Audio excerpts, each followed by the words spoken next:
Time, not timing, the investor's most powerful ally. I want to discuss what may be the most valuable investment insight you'll ever receive, one that requires no special intelligence, no inside information, and no complex calculations. It's the simple yet profoundly powerful understanding that successful investing comes not from timing the market, but from giving your investments the one thing they truly need to flourish: time. We live in a world obsessed with timing. We want to know the perfect moment to enter a relationship, the ideal time to start a business, the exact right second to buy or sell a stock. This obsession permeates the investment world, where countless hours and immeasurable energy are spent trying to predict the market's next move. People watch financial news channels as if they were weather reports, believing they can spot the coming storm or the breaking sunshine in time to take shelter or catch the rays. But here's the truth that so many fail to grasp. The market is fundamentally unpredictable in the short term. It's a complex, chaotic system driven by millions of participants, each with their own fears, greed, and irrationalities. To believe you can consistently time this system is to believe you can predict the collective emotional state of humanity itself. The most brilliant economists with the most powerful computers have consistently failed at this task. The Federal Reserve, with all its resources, regularly gets its predictions wrong. What makes any of us think we can do better? I've been in this business for decades, and I've never met anyone who could consistently time the market. I've met plenty who claimed they could, usually right after they'd gotten lucky once or twice. But sustained success in market timing? It's a myth, a siren song that has lured many an investor onto the rocks of poor returns. Now let me share with you what I have seen work time and time again. While the short-term movements of the market are unpredictable noise, the long-term direction is remarkably predictable. Over decades, the market reflects the progress of human enterprise. It captures our innovation, our productivity gains, our ability to create value. This long-term upward trend is one of the most powerful forces in economics, and your goal shouldn't be to outsmart it, but to simply participate in it.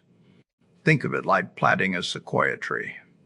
The foolish gardener might try to dig up the sapling every time he thinks the weather will turn bad. He'll exhaust himself, damage the roots, and likely miss the very days when the tree grows most vigorously. The wise gardener, however, understands something fundamental. Sequoias have weathered thousands of seasons. He plants the tree, tends to it through storms and sunshine alike, and trusts that over many decades, the natural growth of the tree will far outweigh any temporary challenges. The mathematics behind this approach are what make it so powerful.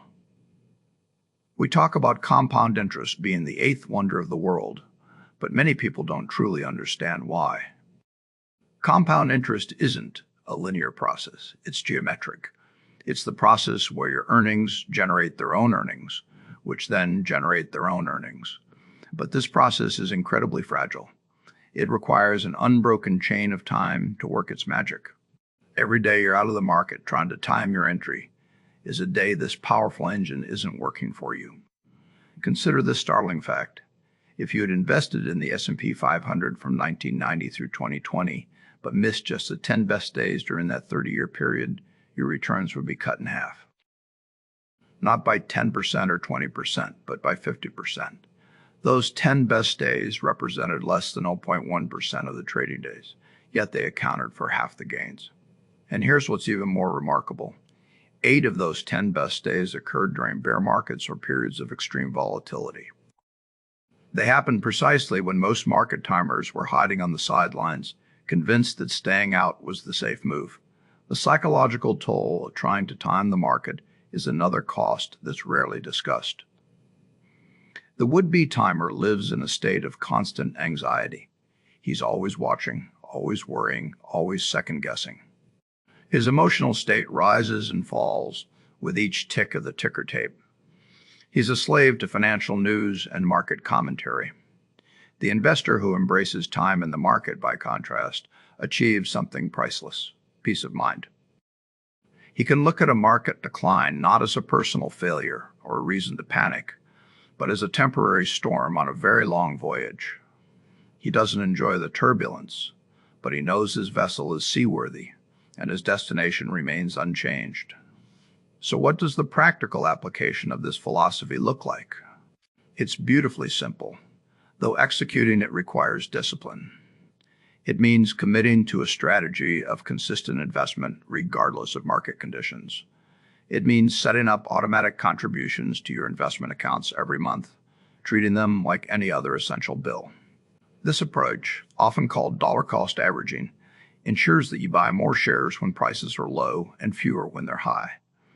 It's a system that enforces discipline and completely eliminates the need for prediction. I particularly want to speak to the young investors listening today. Your greatest investment asset right now isn't your capital, it's your time horizon. A person in their 20s or 30s has the incredible gift of decades for their investments to compound. They can afford to be patient. They can weather multiple market cycles. They can ignore the short-term noise. Don't squander this incredible advantage by trying to time squalls that will be meaningless in the context of your entire investing journey. The world's great businesses don't grow in a straight line either.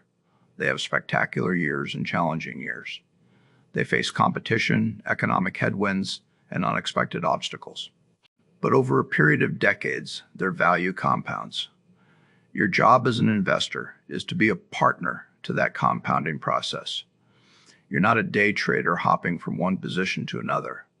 You're an owner, committed to your businesses through all seasons. I'm often asked what my favorite holding period is. My answer is always the same: forever. Now, I don't literally mean you should never sell a stock, but I do mean you should approach every investment with the mindset that you're buying a business you'd be content to own for decades. This mindset changes everything.